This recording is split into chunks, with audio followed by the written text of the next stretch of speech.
Awesome. Thanks, Rianne. Love this girl. She just does all the background and gets this set up for you. Yeah. So we can help make a change in situations in lives. We can bring awareness and education to your doorstep. Yeah. Right now, before we start the show tonight, we are talking live from head office at Let's Talk About Ice. Show tonight is going to be awesome. And before we go any further and I introduce our guest, I'd like you to hit share. Yeah. Yep, that's right, you. Hit share, please. Help us spread the message. Yeah. Help us to raise awareness. You don't know who needs to hear this message. So please do that now and share it on your Facebook, okay? And just write a note, helping raise awareness. Helping a charity raise awareness, yeah? Do your bit. Yeah, so you're tapping into this. I can see if my friends have shared it. So hopefully this hits a long way. Guys, before I do the housework, and I think this is what they call hers do housework. I'm going to introduce our guest on the show, and I want you to welcome Rick from Townsville. Welcome, Rick. Hey, how you going? Welcome to the show. Thank you. And welcome to the team. Thank you. Yeah, we've been going through training at the moment, the last couple of days for some presenters, some educators to go into schools in your area. So Rick has come on board as one of our team members in Townsville, and you also do some other things in Townsville. Yeah, so I work for Salvation Army in their rehabilitation program as a support worker, supporting those going through early recovery and helping them transition and stuff like that. So. Awesome. Yep. You need to speak up a little bit louder for them. That's good. There. Yep. And that's awesome. And you do some coaching as well. Yes. So I do life coaching with some people. So that's awesome, man. And now you're coming on board with ARC to help raise awareness, educate in schools, communities, workplaces, in different areas, prisons. So we're really blessed to have you on board. Yeah. Thank you. And it's been an incredible couple of days just getting to know you, and I still haven't heard the depths of your story yet. So we're going to be sharing that tonight, guys. Mm-hmm. And you know, you got, what's your clean time, Rick? So I'm 4 years and some change. I think 4 years and 3 months. Fantastic. Like that, so, And look at what you've achieved so far. Yes. Yeah. And you've come a long way. Yeah. I can't wait to hear the depths of where you've come from and what happened. Yeah. Yep. Nobody starts their journey in ice addiction or any addiction planning to become entrapped in that. Yeah. That's not anybody's dream. Yeah. That's not anybody's future vision. Vision for their future. But that's the minute you decide to say yes to choosing the dark, you step into a place where you're not really sure where you're going, and you don't realise some of the entrapment and consequences. And that's why we do what we do, yeah? And that's why we share what we share. I look forward to chatting. Maybe you can help me do this housework, right? I've got to say a few thanks. So maybe do you want to start and do 3 on the thanks? The thanks? Yeah. Okay, so we're going to do a thanks to Genesis Church and Prayer House for what they've done. Thank you very much. It's well appreciated. Len Rosso, who looks after that place, is where we're doing our training. Yep. So thanks, guys. Thanks, Len. And they've really helped us a lot, providing training space. Yep. Also, I want to Cross Life Church. Yep. For a coffee cart partnership. Yeah, we're about to open that. It is so exciting. The team have been training for probably 10 days or so, almost 2 weeks, and they've been learning how to make coffee and how to get really good at it. It has to come by me, and I was made in Brazil, so coffee is like my middle name, and so they come and they go, like this one, take it back, you need to alter that or whatever. We're refining it, guys, so that we can sell you an awesome coffee. Isn't that exciting? That's great. Yeah. And this coffee cart will be out doing events. We also go out and provide coffee for people that are doing it hard on the streets as well. Yeah. So come down if you want to support. A cup of coffee can go a long way. Yeah. Couple of cups of coffee a week can help us educate another person. Yeah, protect them against the dangers of ice. Really. Who else do we have? So we've got Restore in Binglee. Oh my goodness, I went to the Restore Church, and it is a place where people come out of prison and rehab and stuff. They got the same mind, you know, they've been through the same similar journey, like-minded people, and they have an amazing church time, man. They share their story and they really encourage each other, you know, and they put the Word of God in the middle, which is really good. I just loved it. Yeah, so thanks guys at Binglee Restore, and I really had an amazing time there. I look forward to working with you. Yeah. Those are in Cooper Realty. Yeah, they're one of our sponsors. Thank you so much, Vanessa, Matt, for continuing to support us. And not only with your company, but also your partners' companies helping us with IT and other things. So it is a community effort, you know. We do what we do because the community see the need and they see the outcomes that we can produce. Do you know, in the last week in December, we put 9 people into rehab just from our Gold Coast office in the last 2 weeks in December. Yeah, that's outstanding, guys. You know, and that's the kind of work that we're doing. Yeah. So to be able to do more, we sometimes need more resources. People like Mercer and Cooper, they help us provide more flyers, more food, more things that we can use as tools to go out there. Yeah. And then a lovely one at last on the list is KB. KB Supplies, yeah. Yes. They supply one of the shirts. That looks amazing on you, by the way. Thank you. Yeah, these are our staff shirts, and we will be one day bringing them out without staff at the back, where you can buy them. But for now, this is our product line where you can buy one. You can buy one online, yeah, in our shop, and you can help. You can help support the cause. 100% of the profits of that goes back to what we do. That's why we do it. Yeah. Do you have anything on the back? Yeah. Do you want to turn around? There we go. NEO, not even once. Australian Anti-Ice Campaign. Hey, it's not confronting, it doesn't say anything. But when you stand from a distance, I've seen the Chariots of Light. They are partners with us as well. So just lots of love to the Chariots of Light. Love your support. But they go out in their t-shirts and they got the caps on as well. And from a distance, from the back, you can see NO. That's what you see. No. And until you get closer, not even once. No to ice. Yeah, that's the message. No. Yeah. And it looks amazing. It looks really cool from a distance. Yeah. But that looks awesome on you. So you can purchase your shirt at our shop on our website. It's www.australianantiicecampaign.org.au, and up the top just go to our shop and you can buy your shirt, or you can get a cap or a mug or one of my CDs. Hey, it's my testimony in through ice addiction and early recovery. So that looks amazing on you. You might have to keep that one for coming on the show. So it's been a real blessing to share time with you and really get to know your heart. And you know, guys, we're all of the same heart. We do what we do from a place of love. We care, about the people out there that are entrapped in hell.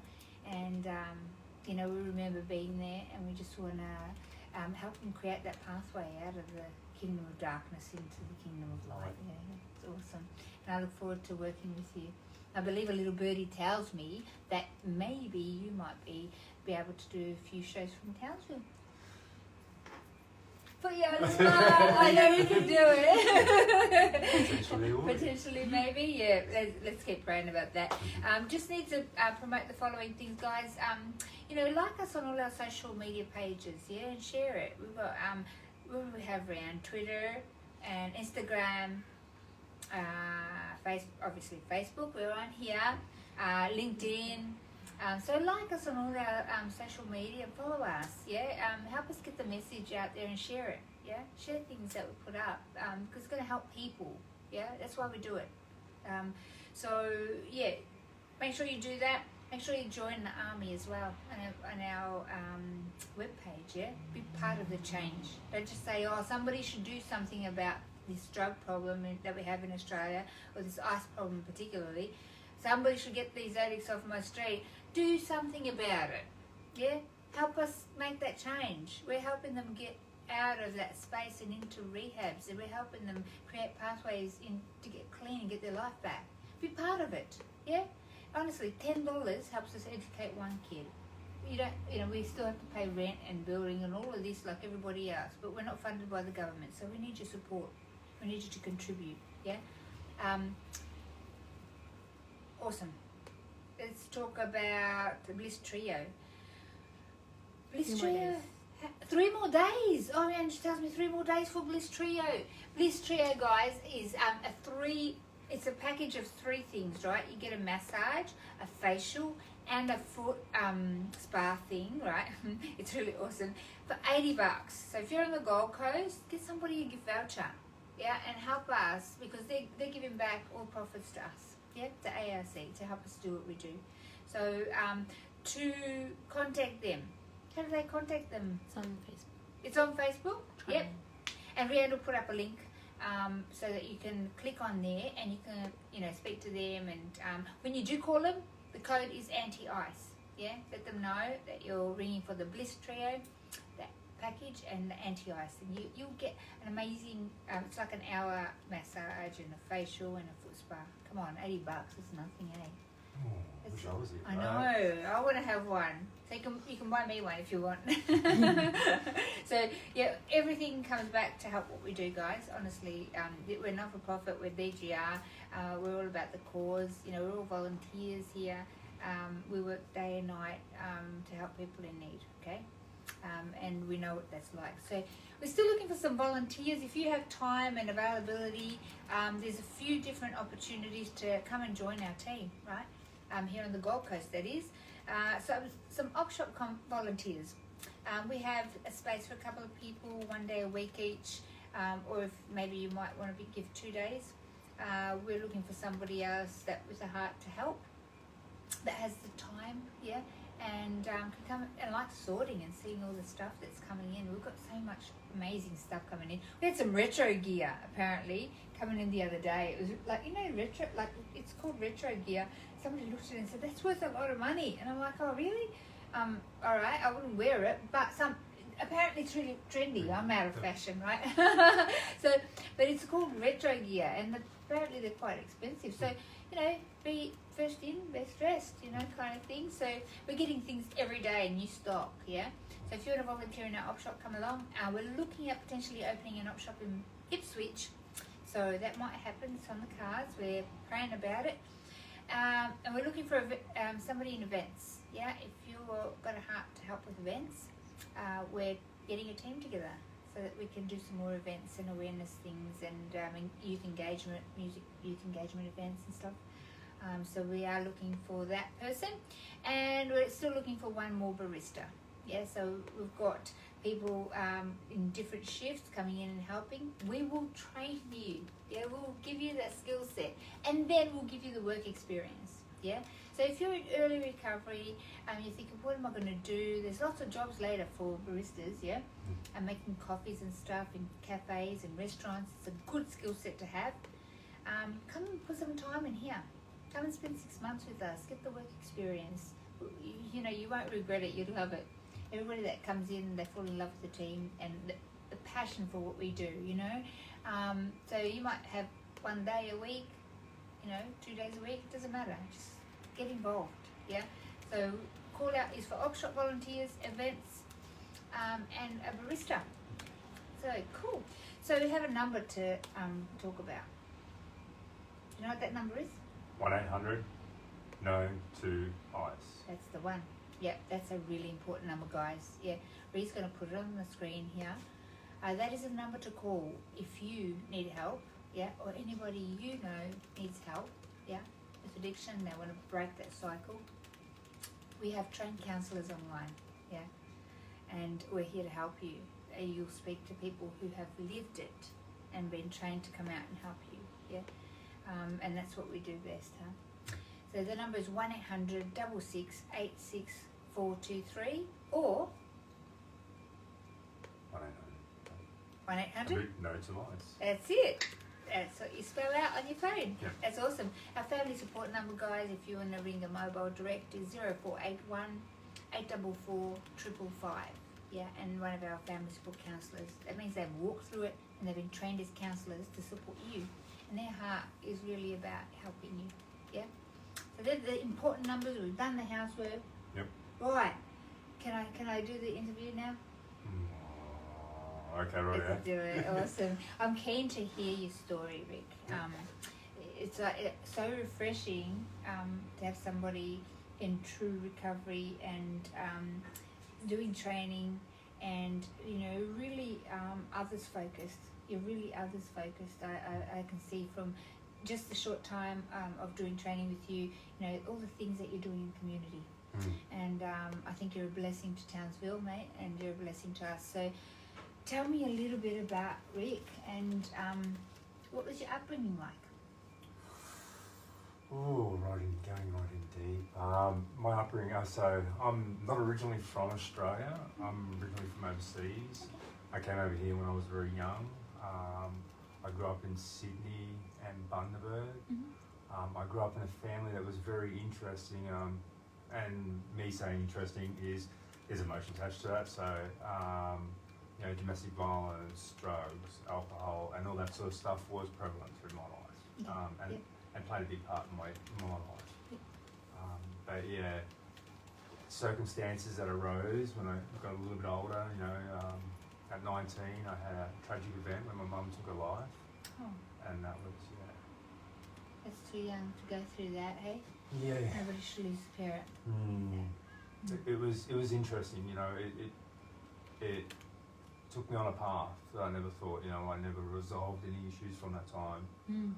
I then had a falling out with family, and then go to Melbourne. Can I ask something? Because I'm sure people at home were thinking the same thing. Yep. So, your mum took her life. Was she on drugs? No, she was a paranoid schizophrenic. So she had mental health issues that she never had resolved properly. So, Oh, that's really sad.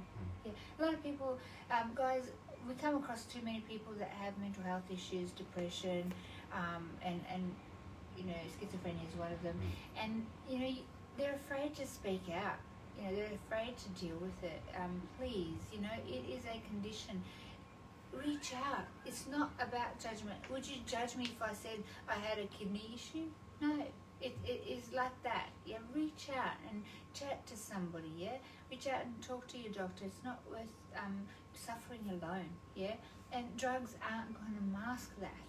Some people might get into drugs to try and mask what they're going through. That's not the answer. Yeah. Tell me what happened. And I'm guessing that when when that took place, it shook your world, man. Oh yeah, for sure. It took me to a place that I'd never been before, and never resolved it. And the things that come up, in my addiction, stemmed from circumstances back then. On the day of the event, I was supposed to go see my mum at 2:30 in the afternoon. At 3:30, she passed away. Yeah. And then the other one was, there was another event where the situation straight afterwards was, every time they said, "Oh, your mum's in hospital," I go, "Oh, no, I'm not going there, no. So there are 2 points for me that caused me a lot of issues, which rolled and stemmed into my recovery, into my addiction. And then coming out, I found out after I got the recovery. So. Wow, yeah. So there was underlying issues that you didn't deal with, and you were hurting and trying to mask that? Yeah. Tell me what those steps that took place after that. How did you decide, when did you start using drugs? So I got into the party scene in Melbourne. So you moved to Melbourne? Moved to Melbourne.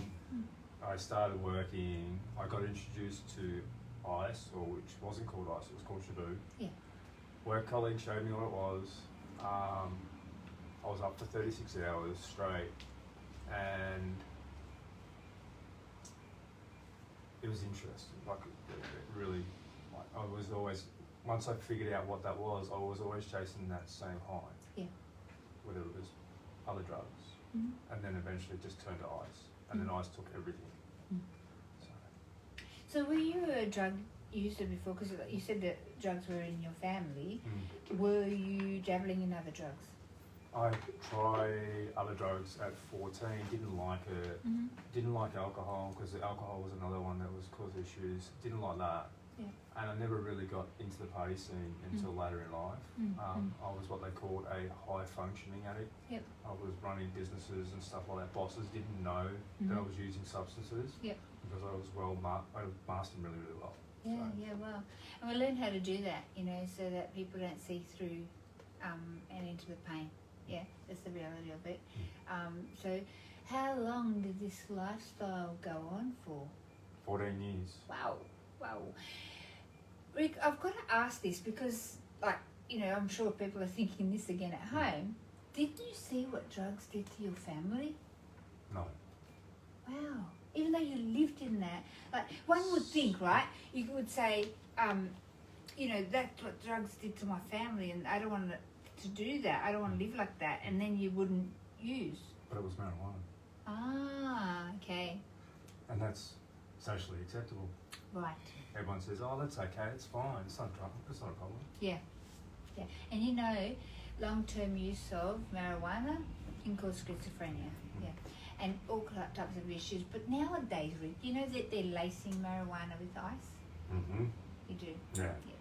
And I'm presuming that maybe in the rehab, because we see it all the time. Oh, I'm not using ice. I just have some pot, man. Test it. Go and get it tested. And you know what? It's laced. That's what's out there. And the reason they do that? To get people hooked. Yeah. That's right. And so don't think that you're immune to it. It's because I'm just doing a bit of pot. Long-term use of marijuana, schizophrenia. Yeah, it's a stat. I'm not making it up. And, you know, they're lacing it with ice today. You know, and that's the danger, because very, very soon you'll have a raging ice habit and you'll be entrapped in ice world. And it's a hell. It really is. Mm-hmm. Tell me about how things escalated in Melbourne. So you started using ice and... losing relationships, have kids in relationships. So I haven't seen 2 children in over 10 years. Wow. And that's hard. But I know that because of the circumstances of what I went through and what I was doing at the time, that affected my life. You know, and that's affected their life as well. And I've got to take responsibility and ownership for that when that happens, and when they come back into my life. You know, I've got to take ownership for my actions. So.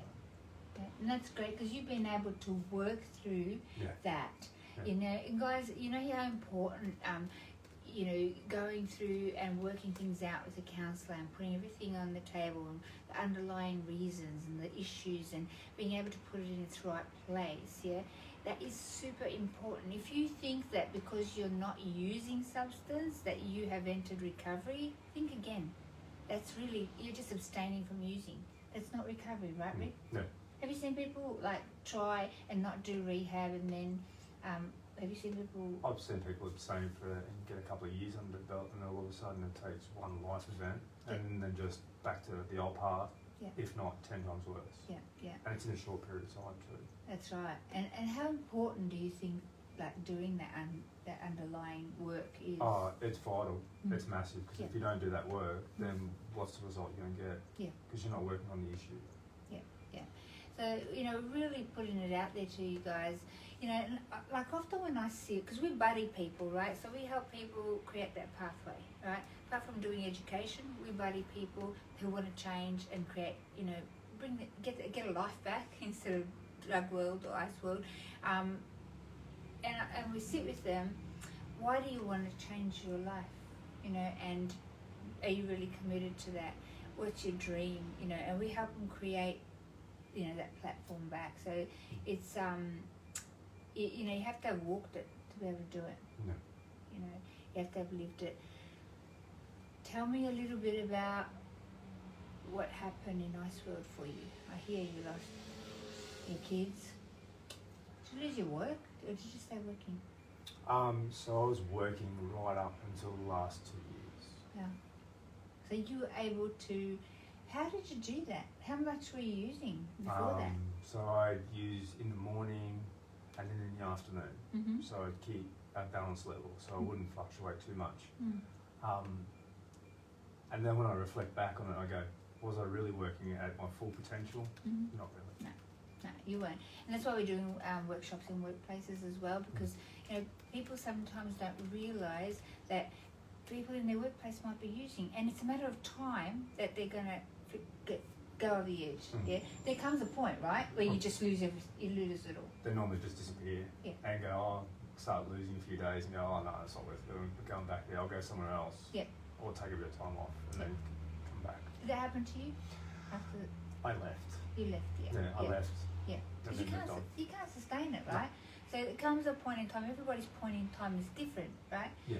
Some earlier, especially with the stuff on the streets today, the potency of the concentration, they call it, it's purer, more pure. I don't think that exists. Ice is definitely not pure. It's pure poison, right?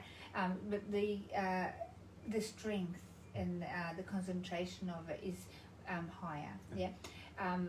You know, when I was in active addiction, the concentration of it was around 15 to 25% in strength-wise, right? So we're talking concentration. Today on the streets, like I've heard reports from Victoria up to 90%. You know, what that means is like straight away, like where somebody could use at a 15% strength, right? Not so concentrated for a longer period of time. Today, if you get the stuff that's on the street, it's straight away like breaking down your neurological pathways, hijacking your frontal lobe, but you have not got the capacity to operate and function normally, you know, and that's what it's doing, you know, and people don't realise, you know, that they just want to sell another batch. They will, I produced a better, stronger thing so that, you know, they can sell it before you sell it. You know what I mean? So yeah, that's what's going on out there. Did you know what ice was going to do to you? No. I didn't understand it. All I knew was I was in the party scene and I was using pills and I was using speed, and then I went from using speed to using gear in the party scene, and then I went from that to not going to the party scene and using gear at home. And gear, you mean? Ice. Yeah, it's another name. Excuse me. So you ended up then isolating and using it alone? Yes. Hiding it. Yeah. Yeah, were you ashamed? Yes. Hide it from my friends, hide it from people that knew me. Like a close mate that I had who invited me to his wedding after in early recovery. When I said to him, I'm going to rehab because I've got a drug problem, he goes, you got a drug problem? I didn't even know. Wow. That's amazing. Did you guys hear that? You don't know who's quietly suffering in that entrapment, yeah? And as you heard, he was isolating, yeah, and going through that alone and not being ashamed to reach out for help. I never even told my dad. He only found that I got in recovery when I told him when I went into recovery. Amazing. That's amazing. You know what? I did a similar thing. I left my kids and my mum, and I disappeared to another state where they couldn't see what I was doing, you know, and that isolation, and they didn't know what was going on. They knew the erratic behaviour. I wasn't ringing, I wasn't, you know, coming around, I wasn't contacting. Irrational behaviour and communication, but, you know, we do that, yeah? I don't know, you might, this conversation might be taking place because you might have a loved one or somebody that you care about in your area that you're noticing that as well. You know, reach out, yeah? What's going on for you? I care about you enough to go, hey, you know, is there a drug issue? Is there a depression issue? What's going on, yeah? Get them to talk to somebody, yeah? That's what we're here for. That's right, exactly. You know, I've lost friends, I've lost people in the past that I didn't even know were going through drug addiction, ice addiction, and that actually happened to me. And I'm like, why didn't they reach out? They know what I've been through, you know, but they didn't, and I didn't pick up on the signs, you know. So we've got to be actively looking. What are some of the signs you reckon they're looking for? Big thing is behaviour patterns. Like if it's a family member at night time, they're staying away for excessive periods of time, like through the middle of the night, and hiding away from people. The other one is just not talking. Like that was a classic sign for myself. You know, not talking about problems, what's going on for me, what's happening. I would just walk in and go, oh hey, okay, and then just disappear. isolating, so they're retreating. That's it. Maybe also, not looking after themselves, not eating. Hygiene. Poor hygiene. Yeah. It's a big one. Excessive sweats. Yeah. Just the mouth keeps motor mouth talking because they're dry mouth. A bit irrational conversation. They're talking about something changing. Like, keep an eye out for these kind of things. Maybe they're hawking their stuff. It's a big one. Massive one, eh? Yeah. Start selling stuff off, or you find money and jewelry missing, or it's not to accuse, but reach out with love in your heart and reach out for help. And what do you do when you see somebody maybe entrapped in ice world? How do you help them? I encourage you today, if you are listening and you have a loved one that's entrapped in addiction and you don't know how to help them, I encourage you today, hop onto our website, our Partners Optimal Health Group. They have a training online, okay? On our website you can get it, and it's called SAMI Brief, Substance Abuse and Mental Health Intervention, It's a 2-hour training online, and that's going to teach you so much to understand, give you the understanding of how to help your loved one, what the cycle of addiction looks like, what contemplation stage looks like, and to connect with us where we can help come in and chat with your loved one, But you need to first get the understanding, get that in and start applying it so that we can connect and help your loved one. Okay? There is a little bit of work for the families to do, and you won't know what that looks like until you get the support. You can call our family support number on 0481 844 555 if you need more information, but otherwise pop onto our webpage, and SAMI Brief is what you're looking for, Substance Abuse and Mental Health Intervention. It's such a good tool that George has put together. He's got over 35 years experience personally and with family and people that he's worked with. He trains drug and alcohol counsellors across Australia.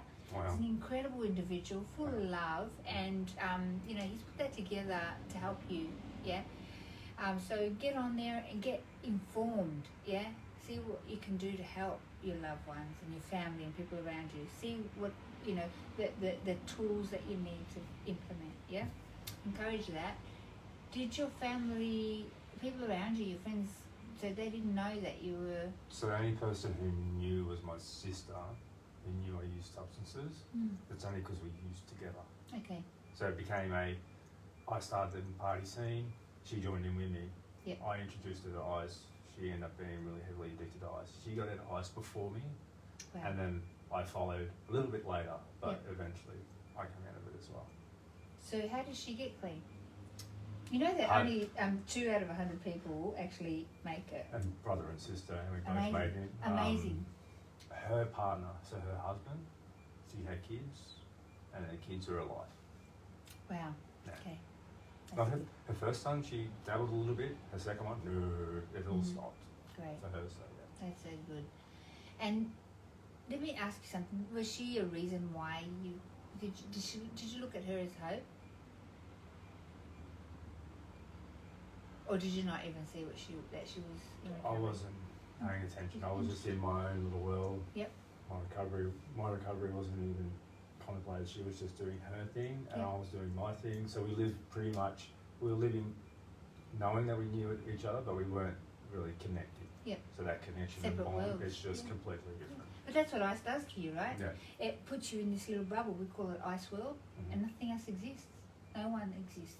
People don't exist. Connection, relationships don't exist, except for your relationship with ice. And I used to say, it's like you're married to ice. It was my best friend. Hey. That's what I remember. It was my best friend. And was it? Not really. It was your worst enemy. We call it frenemies. Yeah.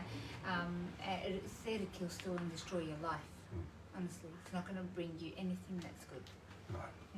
Temporary fix for a life of destruction. That's all that I can put it. Hey, tell me about. We were chatting in the car, and I want to lead up to a specific point here. Okay.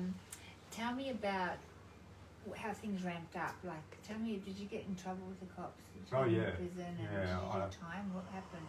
Okay, so I was very blessed in the sense that I never did time.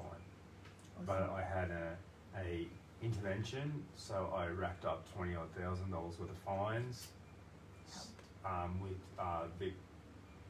Victorian traffic offences. Yeah. Went to court, and it was the first time that I actually talked about my issues. So the court appointed me a psychologist. I spoke to the psychologist and told him what was going on. Mm. And then he started labelling me with some interesting labels. So he said I had PTSD, I was borderline, that needs to be fixed, and you need to go on the government benefits. Well, my natural internal self said, no, don't worry about the labels, let's just get this sorted. And I went through court, and the judge wiped off the 20 grand for me. Wow. That's a blessing. Yes, it was a major blessing. Wow. Yeah. Is that what turned things around for you? No. Didn't think so. Tell me what happened after. So you went to court, did you? End up in psychosis? I was in psychosis. I had an argument with my wife not long after. We had some DVO stuff, so domestic violence became an issue. I got kicked out of the house. I then went with my sister to her house. It then escalated a little bit further. I had a big argument with my brother-in-law, so we were like this close, face to face, going full noise. And my sister said to him, "He's not normally like this. Don't escalate it. Just let him go." And I left there, and then it just spiraled out even further. Out of control. I just want to stop you there, and we will pick up there. Yeah. You know, if your loved one is using, they're not safe in your home. Okay. All right. So they could be in psychosis. They will do whatever they need to do to get the next hit, even if it means hurting their loved ones. Okay. So that confrontation could have ended up in a knife fight. That confrontation could have ended up very serious. Okay. So we don't encourage. I love you. I don't love what you're doing. When you're ready for change, you can come back in the home. Until then, here's a lifeline of a number, that you can call to get help. I'm happy to go there with you. I'm happy to walk with you. I'm happy to pay for your entry into rehab. But I'm not happy to have you in my home under this circumstance. You've got to put safe boundaries around you. I've seen people really get seriously hurt, and end up doing time. The addict ends up doing time for hurting family members. Please, just be safe. Okay, put good boundaries. I know it's your kid. I know it's your parent. I know it's somebody that you love, but we can help you connect with them. And then they need to come to the end of themselves. You've got to stop enabling them. Got to let go. So that situation could have really spiraled out of control. And I get that you spiraled down, but you needed to come to the end of yourself to be able to reach out for help. And they kind of did the right thing. Although I didn't feel too good at the time, right? Well, yeah, and it kept going a little bit more of a spiral. I ended up going with a mate and staying in a mate's place.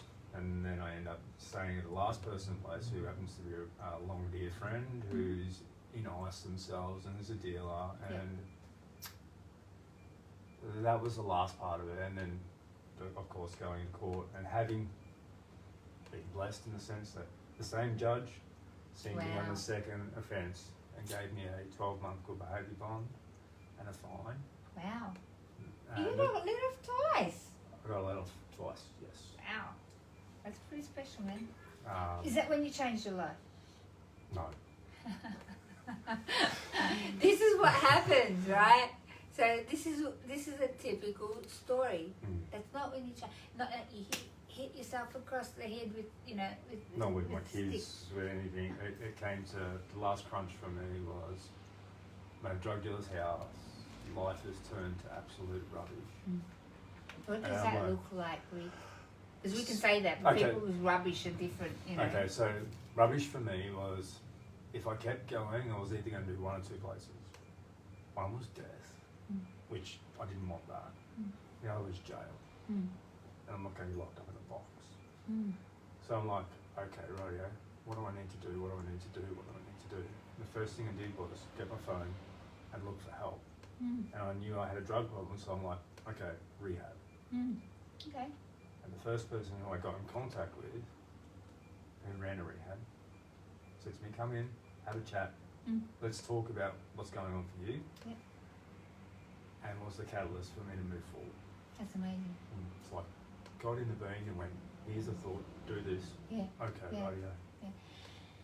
Something happened before that call. And you reached out for help. And you came to the end of yourself. And you shared with me. Do you mind sharing that with people at home? Because we have to come to the end of ourselves, you know, for that shift to happen, you know. And that's something special. I really would love you to share that. When I was on my knees, praying to God, help me. Because you had enough, right? Because I had to come to that. Yeah. I had to surrender. Yeah. And once I surrendered addiction and then asked for help for recovery became easy. Doors just went like this, opened up. I had doctors jump on board to support me. I had the gentleman at the rehab centre that I was going to go to, who said to me, by the way, goes, it's $28,000, blah, blah, blah, blah. I'm like, oh no, I have to go ask old mate for money. And I don't want to do that because then I owe him. So I'm going, we need to find another way. Yeah. Please find another way. And then he recommended me to another rehab. And I did a detox. Yep. And it was interesting because I made the assumption that I was going to Newcastle for detox at Who's, which is one of the rehabs. And I had 4 days to go on my detox. And I called them up and they said to me, no, you're going to go back out into community and we'll come pick you up in a couple of weeks. Wow. So you do detox and then go back on the streets Street, and using, Yeah. No, that makes a lot of sense. I went, oh, okay. But then while I was in detox, I got the Salvo's number for their rehab. I'm like, I'm not calling them. I'm not calling them. They're in Queensland. I'm not going to Queensland. I don't want to have anything to do with Queensland. But I rang that number, and within 2 hours, so I did an intake with them, and within 2 hours, they said, yeah, you were accepted. And that was the beginning of this year. Yeah, that's amazing. amazing. And so, you know, when you really want something, you do what it takes. Yeah. And we often say, you know, training and stuff, you know, or even when we're speaking to families, an addict will do whatever he needs to do to get the next hit. You will get on a train and 2 buses to get to Sydney to score, right? So if they're given the number and they don't ring, it's because they're not ready. No. So a lot of times, you know, having a conversation with one of us when people reach out for help helps put light on the situation, and we can be real with the person that's in addiction and you know, have the real conversations and let them know what recovery is like and give them hope and say, you know, let them know how awesome life is now. So that's why we do what we do. Yeah. But so your life has been totally transformed since then. Oh, yes. Yeah. In every facet. I'm not the person I used to be. Yeah. I can't even imagine you, you know, in active addiction like that. And I know we speak about it, we've shared stories today, but like it's just wow. I just don't see that, you know. I see like a very balanced person, you know, in recovery and very others focused, you know, and just can't see that person. Yeah, it's incredible. You must have done a lot of work. Yes. I spent 3 years with my psychologist. Wow. Yeah. To have her say to me last year, go, I don't need to see you anymore.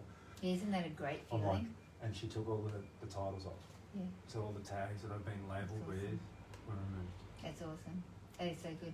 And I remember when I reached that point with my drug and alcohol counsellor too, she's like, look, you don't need to come anymore, really. And I'm like, don't you want to see me? And she goes, oh yeah, here's my number. You can call me anytime. You're actually coming in to encourage me. She goes, because, you know, I love hearing how you're doing, you know, and I just, you know, I love to just continue. And I was like, wow, you know, that was amazing. So I felt like a bit, I didn't know what to do after that, you know. I was a bit like, okay, I finished my counsellor, you know, where do I go? A little bit empty. But, you know, surrounding yourself with good people. Well, yes, you know, that's massive. Huge. Community is a huge thing. Like, for me, it was like when community of people that I have around me today are phenomenal individuals who help me every day. They don't realise it. They feed life into me, and then I feed life into others, and it's sharing a message. That's all I do. That's right. And that's what life is about. You know, it's about underpinning, encouraging, bringing life, you know, helping fulfill people's dreams, you know, and working together as a family, man. That's how God created us to be. And yet, you know, in the secular world out there, you know, many people walk as if, you know, it's their world and they will screw anyone and, you know, get out of my way, I'm here to succeed. And you're like, you know, it doesn't work like that, you know. And, you know, I heard a song in my early recovery. I used to really love Prince, and there's a song that he sings he says, it's not until a man first dies that he can truly live. And I used to sing the songs, you know, some of his songs, like in the album Purple Rain, just randomly. But when I heard some of the words, you know, and I'm thinking, that is such a fact. Like when when you've been to the end of yourself, you can truly let go, and something shifts inside your heart. Yeah, your purpose changes. You're a changed person when you get a chance to do life again and do it the way you want to play it out. Yeah, it's amazing. It's a beautiful space. It is. Tell me about what your life looks like today. So, in that early part of recovery, I happened to be doing a double degree. So I fell into doing a dual degree in business and law. What? Oh, well, something to do. Somebody said That's amazing. So it all come about by a gentleman that I know who's passed away now, who passed away from ICE, had influence in my life. So he said to me, you just need a Cert 4 to go get a law degree at James Cook. Rightio. God sent me a message, okay, that was it, rightio, I'll go do it. So I did. That's incredible. And just everything just is falling into place. So you did that law degree, and then how did you get working in the rehab? I don't get it. Okay, so it's another one of them. Somebody told me, somebody said to me, you should apply for this job. Okay, right, I'll apply for it. So I went in to put the application in, and I put the application in, like everybody else, talked about my experience, because I had a wealth of experience that comes with being in addiction. I still had that knowledge. So I applied that same knowledge and fell into my current role at Salvation Army. Amazing. And I've been there for 3.5 years. Wow, that's fantastic. And in the middle of last year, I decided to open up another company. So I'm doing that as well, and that's to support my life in general, and it'll end up being a legacy for my kids. So that's what it's designed to do, so that they don't have to ever worry about, you know, going through the same sort of stuff that I have to.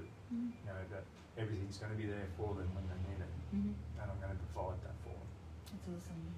That's awesome. Outstanding community member. Yeah, you are. Yeah, I commend you. I commend you. You know, to come back from the pits of hell and to be able to rebuild like that, and to be able to be standing there now as an example to others that recovery is possible. Yeah, you're not what the labels say you are. Yeah, that's what you did. That's what you got entrapped in. All kinds of things come from that world. Homelessness, mental health issues, anxiety, depression, everything comes from there, yeah? But that, you know, I sat with a friend once that he said, Andrea, you don't know me anymore. I've held people at gunpoint. I've you know, he was in ice addiction. I've been in prison. I've hurt people. I've dealt drugs to people and kids, and I'm not the person I used to be. I said, yes, you are. I said, I know you. This is what you did. You can make a choice right now to shift that and stop the behaviour and be who you are, really. Okay? And you know what he did? He did do that. You know, it was enough, that conversation of hope, 4 hours in a car, to just show him who he was. And it just so happened that a few days before, my daughter sent me a picture of us when we were younger, and I was able to go, this is who you are. I brought out my phone. This is who you are. He sat there and cried, yeah? But he turned his life back around because he remembered who he was, yeah?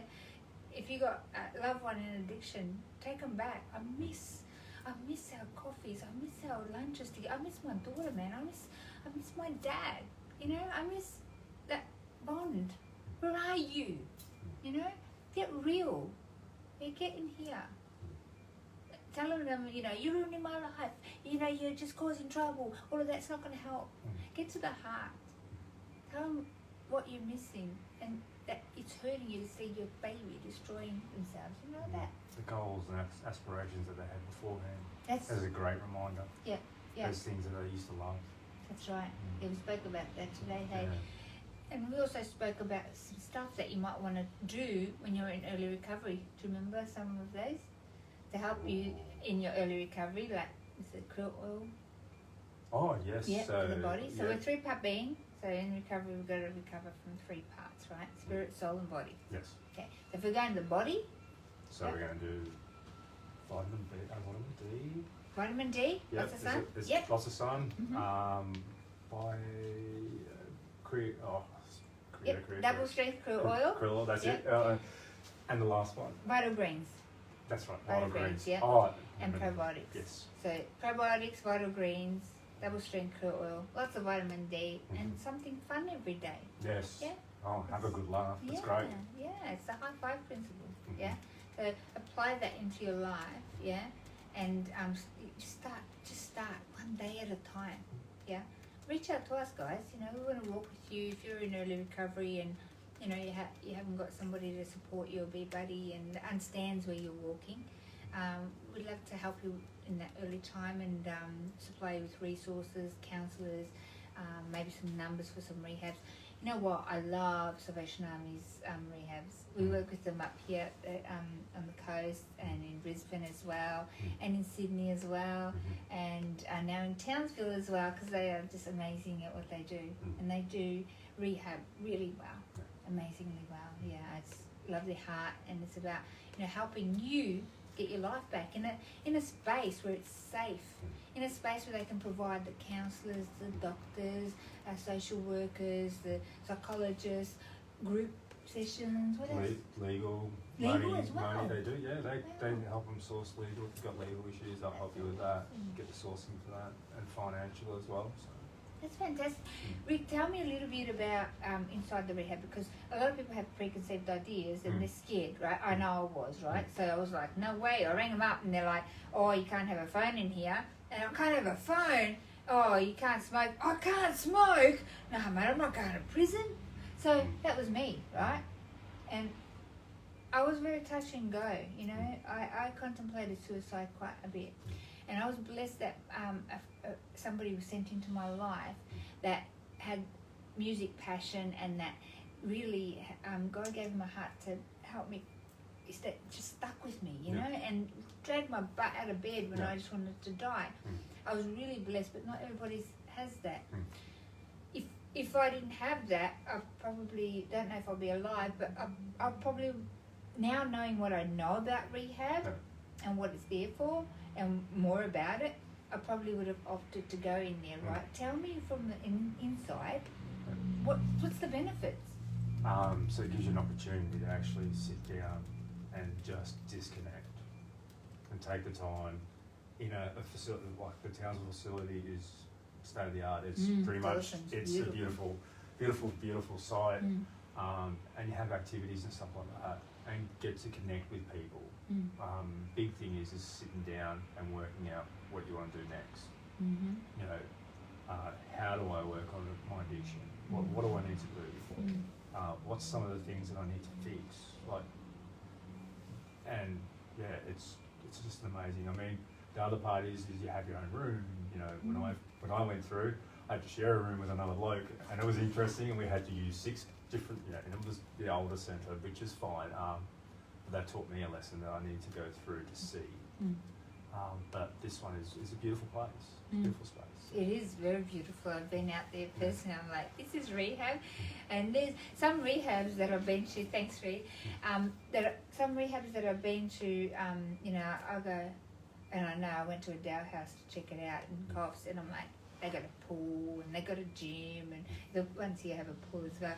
But I was like, what? I've got a sauna. What? Yeah, this is a rehab? Like, it's nothing like what I thought it was going to be. It's not like this prison that I had envisioned in my mind. No, you're freedom. So you're there of your own accord. Yeah. You're not forced to be there, you're just there of your own accord. Yeah. And the biggest part is making that step into it. Yeah. Is that first step in recovery. It's like you're stepping towards it and you're moving forward, and everyone's there to help you. Yeah. And the beautiful thing I like about it is that, you go in there, you don't have to worry about your rent, surviving in life, dealing with family or friends or, work or anything else. You're just there to focus, and the team are there to give you the tools to help you along the way.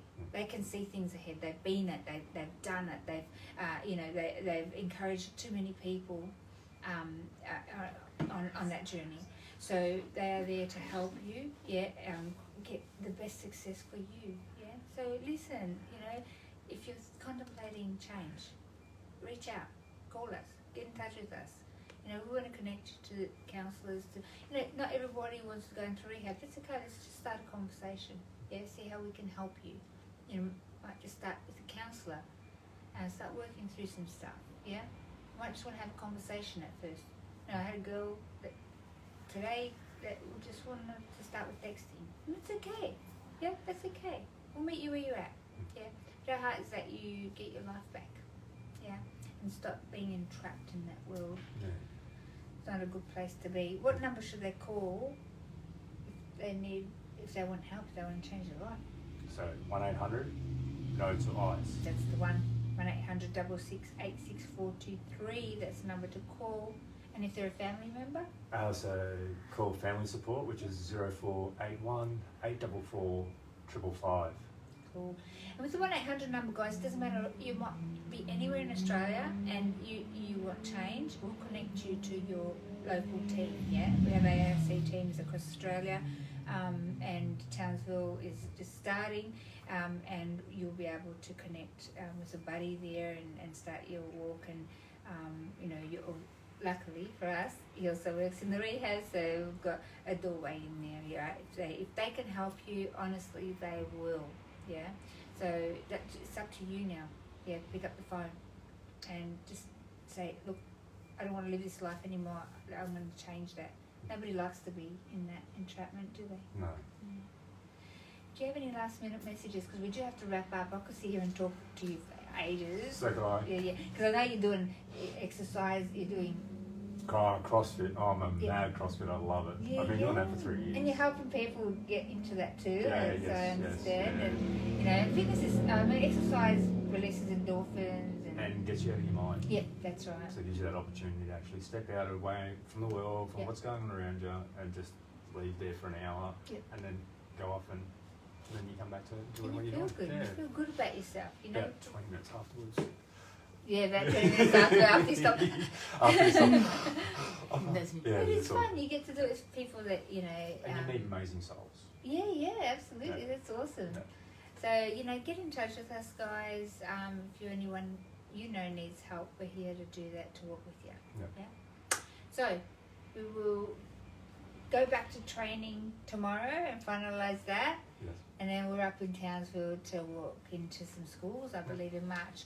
Guys, if you, school's just started, hit up your school, get your kids educated, do it from lived experience. There's nothing like it, we can tell them the truth, we can walk with them, we can show them the pit holes of, getting trapped, not only in ice addiction, but in drug world, in the drug scene. It's not what it seems. We want to get to these kids before it's too late, If you sit there and procrastinate, this could be your child tomorrow, and that's not a lot of people come out of Ice World.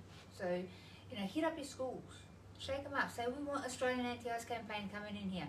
Get parents to sign a petition, you know. If they haven't heard about us, tell them about us.